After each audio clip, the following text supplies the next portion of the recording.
ஜெஃப்னா கலரி சொந்தங்களுக்கு இனிய காலை வணக்கம். இலங்கையில் நாளாந்தம் வெளியாகும் பத்திரிகைகளின் முக்கிய செய்திகளை பற்றி பேப்பர் டைம் நிகழ்ச்சியூடாக பார்த்து வருகின்றோம்.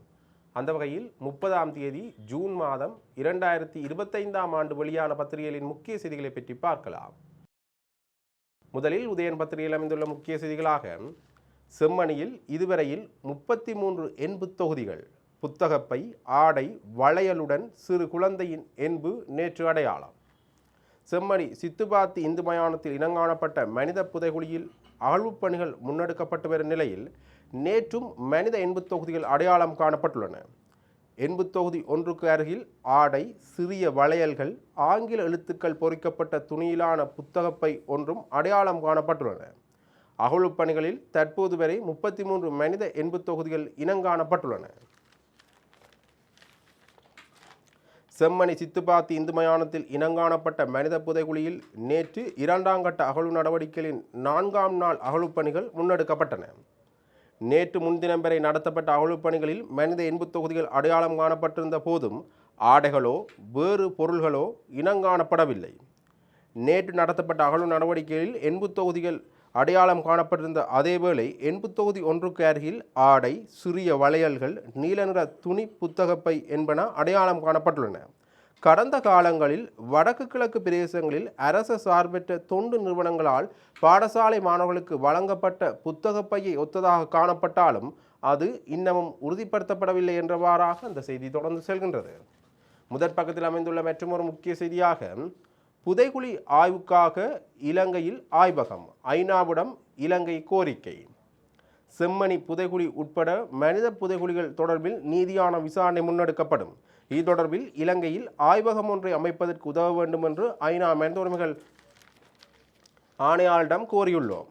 இவ்வாறு சபை முதல்வரும் அமைச்சருமான பிமல் ரத்நாயக்க நேற்று தெரிவித்தார். அவர் மேலும் தெரிவித்துள்ளதாவது, வடக்கில் செம்மணி, மண்டைதீவு, கொக்கு தொடுவாய், திருக்கேதீஸ்வரம் உள்ளிட்ட பகுதிகளில் மனித புதைகுழிகள் அடையாளம் காணப்பட்டுள்ளன. வடக்கிலும் தெற்கிலும் இவ்வாறு நூற்றுக்கணக்கான புதைகுழிகள் இருக்கக்கூடும். இவை தொடர்பில் நீதியை பெற்றுக் கொடுப்பதற்கே எமது அரசாங்கம் ஆட்சிக்கு வந்துள்ளது. மனித புதைகுழிகள் தொடர்பில் விசாரணை நடத்தப்படும். ஐநா மனித உரிமைகள் ஆணையாளரை நாம் சந்தித்தோம். மனித எலும்புக்கூடுகளை அடையாளம் கண்டு ஆய்வுக்காக உரிய வசதிகளுள்ள வெளிநாடொன்றுக்கு அவற்றை அனுப்ப வேண்டும். இதற்கு காலம் எடுக்கும். மாத்தளை மனித புதைகுழியில் எடுக்கப்பட்ட எலும்புக்கூடுகளை அனுப்பும்போது எலும்புக்கூடுகள் மாற்றப்பட்டுள்ளன என்ற பலத்த சந்தேகம் எமக்கு உள்ளது. எமக்கு ஆய்வு செய்யக்கூடிய ஆய்வகம் ஒன்றை இலங்கையில் நிறுவுவதற்கு உதவ வேண்டும் என்று ஐநா மனித உரிமைகள் ஆணையாளரிடம் கோரிக்கை விடுத்துள்ளோம். மனித புதைகுழிகள் தொடர்பில் நிச்சயம் நீதியான விசாரணை முன்னெடுக்கப்படும். எமது தோழர்களும் காணாமல் ஆக்கப்பட்டுள்ளனர். எனவே புதைகுழிகளுடன் நாம் விளையாட மாட்டோம். அந்த வலி வேதனை எமக்கு நன்கு புரியும். நீதிமன்ற நடவடிக்கை ஊடாக நீதி நிச்சயம் பெற்றுக் கொடுக்கப்படும். செம்மணி அகழ்வுப் பணிகளுக்கும் நிதி ஒதுக்கப்பட்டுள்ளது என்றவாறாக அந்த செய்தி தொடர்ந்து செல்கின்றது. முதற் பக்கத்தில் அமைந்துள்ள மற்றொரு முக்கிய செய்தியாக, அடாத்தாக காணிகளை பறித்தே கீரிமலை ஜனாதிபதி மாளிகை, ஒப்புக்கொள்கின்றார் அமைச்சர். கீரிமலையில் உள்ள ஜனாதிபதி மாளிகை பொதுமக்களின் இடங்களை கைப்பற்றி சட்டவிரோதமாக அமைக்கப்பட்டுள்ளது என்று வீடமைப்பு மற்றும் நகர அபிவிருத்தி அமைச்சர் அனுர கருணாதிலக்க தெரிவித்துள்ளார். இது தொடர்பாக அவர் மேலும் தெரிவித்துள்ளதாவது, அந்த இடத்துக்கு 8 பேர் உரிமை கோரியுள்ளனர். அதனால் அந்த மாளிகையை முதலீட்டாளர்களுக்கு வழங்குவதில் சிக்கல் ஏற்பட்டுள்ளது. இந்த பிரச்சனையை முழுமையாக தீர்த்த பின்னரே மாளிகையை முதலீட்டாளர்களுக்கு வழங்க முடியும். காணி உரிமையாளர்களுக்கு நட்ட ஈடு வழங்கி பிரச்சனையை முடிவுக்கு கொண்டு வருவதா அல்லது வேறு வழிகளில் தீர்ப்பதா என்பது தொடர்பாக ஆலோசித்து வருகின்றோம் என்று அவர் தெரிவித்துள்ளார் என்றவாறாக அந்த செய்தி தொடர்ந்து செல்கின்றது. முதற் பக்கத்தில் அமைந்துள்ள மற்றொரு முக்கிய செய்தியாக, வடக்கின் ராஜபக்ச எம்ஏ சுமந்திரனாம், அமைச்சர் பிமல் ரத்நாயக்க காட்டம். தெற்கில் ராஜபக்சக்கள் எவ்வாறு மதவாதம், இனவாதம் பேசி மக்களை ஏமாற்றினார்களோ அதையே முன்னாள் நாடாளுமன்ற உறுப்பினர் எம்ஏ சுமந்திரனும் செய்கின்றார். மக்களால் நிராகரிக்கப்பட்டவர் இப்போது மக்களை உசுப்பேற்றும் நடவடிக்கைகளை மேற்கொள்கின்றார் என்று பாய்ந்துள்ளார் நெடுஞ்சாலைகள் போக்குவரத்து விமான சேவைகள் அமைச்சர் பிமல் ரத்நாயக்க. நேற்று ஜாழ்ப்பாணம் வந்திருந்த அமைச்சர் வடக்கு மாகாண ஆளுநர் அலுவலகத்தில் வைத்து ஊடகங்களுக்கு மேலும் தெரிவித்துள்ளதாவது, எம்ஏ சுமந்திரன் கடந்த கால அரசாங்கத்தில் எதையும் செய்யவில்லை. கடந்த கால அரசாங்கத்துடன் எவ்வாறு இருந்தார் என்பது எமக்கு நன்கு தெரியும்.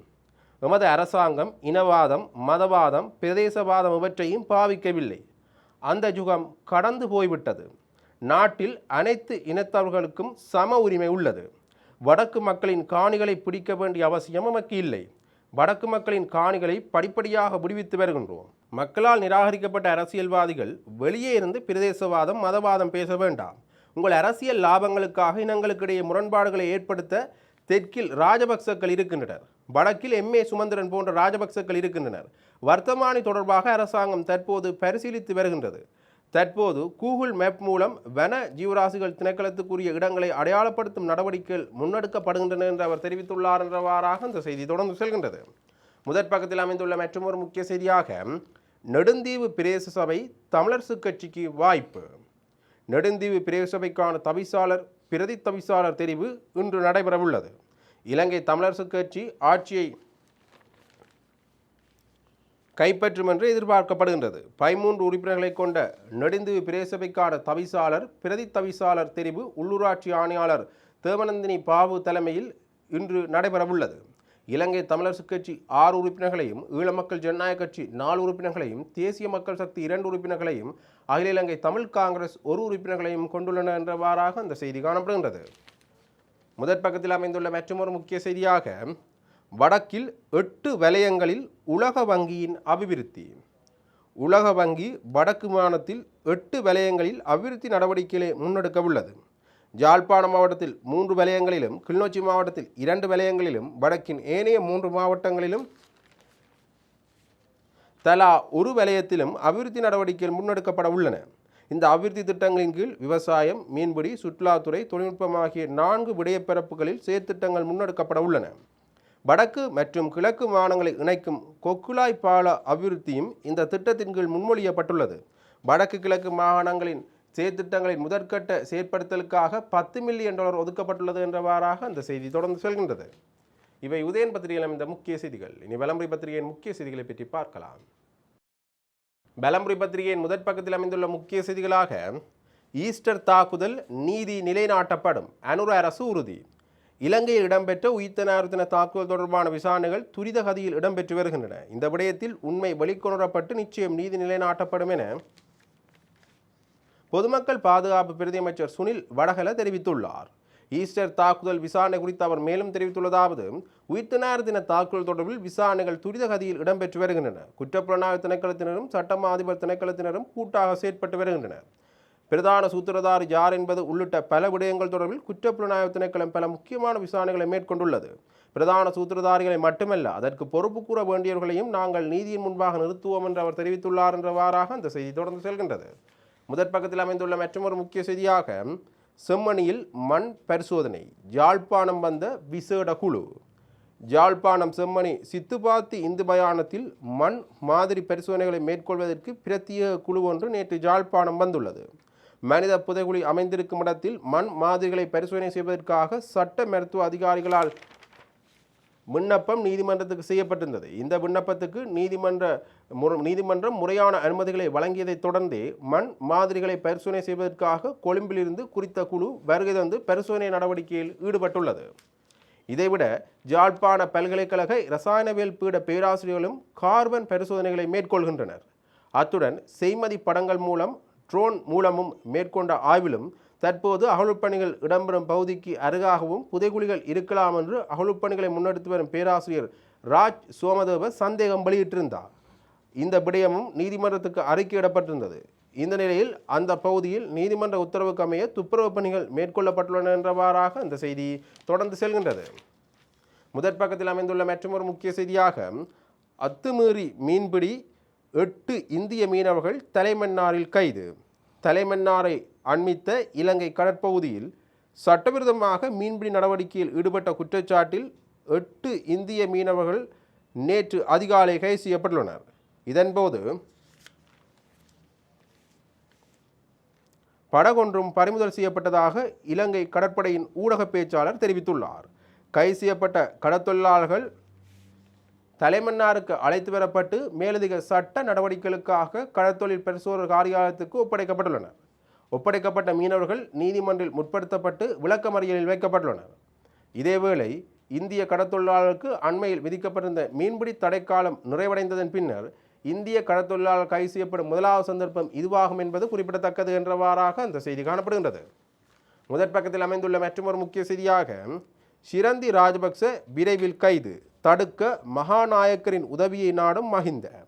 முன்னாள் ஜனாதிபதி மஹிந்த ராஜபக்சவின் மனைவி ஷிரந்தி ராஜபக்ச விரைவில் கைது செய்யப்பட உள்ளதாக தென்னிலங்கை ஊடகங்கள் செய்தி வெளியிட்டுள்ளன. இந்நிலையில் குறித்த விடயம் தொடர்பில் கலக்கம் அடைந்துள்ள மஹிந்த ராஜபக்ச சமீபத்தில் மெல்பத்து பீடத்தின் மகாநாயக்கரை சந்தித்து அத்தகைய நடவடிக்கையை எடுக்க வேண்டாம் என்று ஜனாதிபதி அன்ரோகுமார திசாநாயக்கவிடம் வலியுறுத்துமாறு கேட்டுக்கொண்டதாகவும் தெரிவிக்கப்பட்டுள்ளது. எனினும் அதற்கு பதிலளித்த மெல்பத்து மகாநாயக்கர் திப்போட்டுவாவே ஸ்ரீ சித்தார்த்தன சுமங்கல தேரர் கடந்த காலத்தில் ஊழல் செய்பவர்களை கைது செய்ய வேண்டும் என்று வலியுறுத்திய நாங்கள் எப்படி ஜனாதிபதி அன்ரோவிடம் இப்படி சொல்ல முடியும் என்று கேட்டதாகவும் கூறப்படுகின்றது என்றவாறாக அந்த செய்தி தொடர்ந்து செல்கின்றது. மூன்றாம் பக்கத்தில் அமைந்துள்ள முக்கிய செய்தியாக மன்னார், நெடுந்தீவு உட்பட 5 இடங்களில் அணுசக்தி கதிர்வீச்சுக்களை கண்காணிக்கும் கட்டமைப்பு. அணுசக்தி விபத்தின் போது நாட்டிற்கு ஏற்படும் கதிர்வீச்சு விளைவுகளை கண்காணிக்கக்கூடிய முன்கூட்டிய எச்சரிக்கை கட்டமைப்பை ஸ்தாபிக்க இலங்கை அணுசக்தி ஒழுங்குபடுத்தல் பேரவை நடவடிக்கை எடுத்துள்ளது. அணுசக்தி முகவர் நிறுவனத்துடன் இணைந்து இந்த திட்டத்தை முன்னெடுக்க திட்டமிடப்பட்டுள்ளது. நாட்டிலுள்ள கடற்படை முகாம்களை கேந்திரமாக கொண்டு 5 இடங்களில் இந்த அமைப்புகள் நிறுவப்பட உள்ளதாக இலங்கை அணுசக்தி ஒழுங்குபடுத்தல் பேரவையின் ஆய்வு மற்றும் அமுலாக்க பிரிவின் பணிப்பாளர் பிரகீத் கடதுண்ண தெரிவித்துள்ளார். குறித்த கட்டமைப்பின் ஊடாக நாட்டுக்கு அருகிலுள்ள நாடுகளில் உள்ள அணுசக்தி நிலையங்களில் ஏற்படும் இயற்கையான அல்லது செயற்கையான விபத்துக்களின் போது நாட்டிற்குள் வரும் கதிர்வீச்சை அவதானிக்க முடியும் என தெரிவிக்கப்பட்டுள்ளது என்றவாறாக அந்த செய்தி தொடர்ந்து செல்கின்றது. இவை வலம்புரி பத்திரிகையில் அமைந்த முக்கிய செய்திகள். இனி தினக்குரல் பத்திரிகையின் முக்கிய செய்திகளை பற்றி பார்க்கலாம். தினக்குரல் பத்திரிகையின் முதற் பக்கத்தில் அமைந்துள்ள முக்கிய செய்திகளாக சோமரத்ன ராஜபக்ச அடையாளம் காட்டிய இராணுவ அதிகாரிகள் குறித்து விசாரணை நடத்தப்பட வேண்டும். கிருசாந்தி படுகொலை குற்றவாளி சோமரத்ன ராஜபக்ச தன் வாக்குமூலத்தில் கூறியிருந்த இராணுவ அதிகாரிகளில் பலர் இன்றும் இராணுவத்தின் உயர் பதவிகளில் உள்ளனர். இவ்வாறு கூறியுள்ள மக்கள் போராட்ட முன்னணியின் ராஜ்குமார் ரஜீவ்காந்த் குறிப்பிட்ட இராணுவ அதிகாரிகளுக்கு எதிராக உடனடியாக விசாரணை மேற்கொள்ளப்பட வேண்டும் எனவும் அன்றைய முப்படை தளபதி சந்திரிகா குமாரதுங்க இன்று நிம்மதியாக வாழ்ந்து கொண்டிருக்கின்றார் எனவும் அவர் தெரிவித்துள்ளார். செம்மணி விவகாரம் தொடர்பாக ஊடகங்களுக்கு கருத்து தெரிவிக்கும் போதே அவர் இவ்வாறு தெரிவித்துள்ளார் என்றவாறாக அந்த செய்தி தொடர்ந்து செல்கின்றது. முதற் பக்கத்தில் அமைந்துள்ள மற்றொரு முக்கிய செய்தியாக மாநகர கழிவுகளை கல்லுண்டாயில் கொட்டாதே, கழிவுகற்றும் வாகனங்களை வழிமறித்து கல்லுண்டாயில் மக்கள் நேற்று போராட்டம். ஜாழ் கல்லுண்டாய் பகுதியில் ஜாழ் மாநகர சபை கழிவுகளை கொட்டக்கூடாது என கோரி கல்லுண்டாய் கழிவகற்றல் வாகனங்களை வழிமறித்து பொதுமக்களும் மானிப்பாய் பிரதேச சபை உறுப்பினர்களும் இணைந்து கவனஈர்ப்பு போராட்டத்தை நடத்தியுள்ளனர். கல்லுண்டாய் பகுதி குப்பை மேட்டில் சனிக்கிழமை இரவு திடீரென தீப்பிடித்தமையால் ஏற்பட்ட புகை மண்டலத்தால் தாம் பெரும் அசௌகரியத்தை எதிர்கொண்டதாக அப்பகுதி மக்கள் சுட்டிக்காட்டியதுடன் சுவாச பிரச்சினை உள்ளவர்கள், சிறு பிள்ளைகளை கொண்ட குடும்பத்தினர் அடங்கலாக பெருமளவு குடும்பங்கள் வீடுகளிலிருந்து வெளியேறி உறவினர், நண்பர்கள் வீடுகளில் தஞ்சமடைந்ததாகவும் கூறியுள்ளார். மேலும் கல்லுண்டாய் பகுதியில் குப்பைகளை கொட்டுவதனால் அருகில் வசிக்கும் மக்கள் சுகாதார பிரச்சினைகள் உள்ளிட்ட பல இன்னல்களுக்கு முகம் கொடுத்து வருவதுடன் நிலத்தடி நீரும் மாசடைவதால் அயல் கிராம நன்னீர் நிலைகளும் பாதிக்கப்பட்டு வருவதனால் குப்பைகளை கொட்ட வேண்டாம் என பல வருட காலமாக அப்பகுதி மக்கள் கோரிக்கைகளை விடுத்து வருவதுடன் பல்வேறு சந்தர்ப்பங்களிலும் போராட்டங்களில் ஈடுபட்ட போதிலும் அரசியல்வாதிகள் அதிகாரிகளின் வாக்குறுதிகளை நம்பி போராட்டங்களை தற்காலிகமாக இடைநிறுத்தியும் வந்திருந்தனர் என்பது குறிப்பிடத்தக்கது என்றவாறாக அந்த செய்தி தொடர்ந்து செல்கின்றது. முதற் பக்கத்தில் அமைந்துள்ள மற்றொரு முக்கிய செய்தியாக 5940 ஏக்கர் காணியை மீண்டும் கையகப்படுத்தும் சூழ்ச்சியுடனேயே புதிய வர்த்தமானி அறிவிப்பை அரசு வெளியிட்டுள்ளது. வடமாகாணத்தில் 5940 ஏக்கர் நிலத்தை கையகப்படுத்தும் வர்த்தமானி அறிவிப்பு ரத்து செய்யப்பட்டமை வரவேற்கத்தக்க விடயமாக இருந்தாலும் அந்த வர்த்தமானி அறிவிப்பை மீள வெளியிடக்கூடிய வகையில் பொறிவைத்தே புதிய வர்த்தமானி அறிவிப்பு வெளியிடப்பட்டுள்ளது. மேற்கண்டவாறு தமிழரசுக் கட்சியின் பொதுச் செயலாளரும் ஜனாதிபதி சட்டத்தரணியுமான M.A. சுமந்திரன் தெரிவித்துள்ளார்.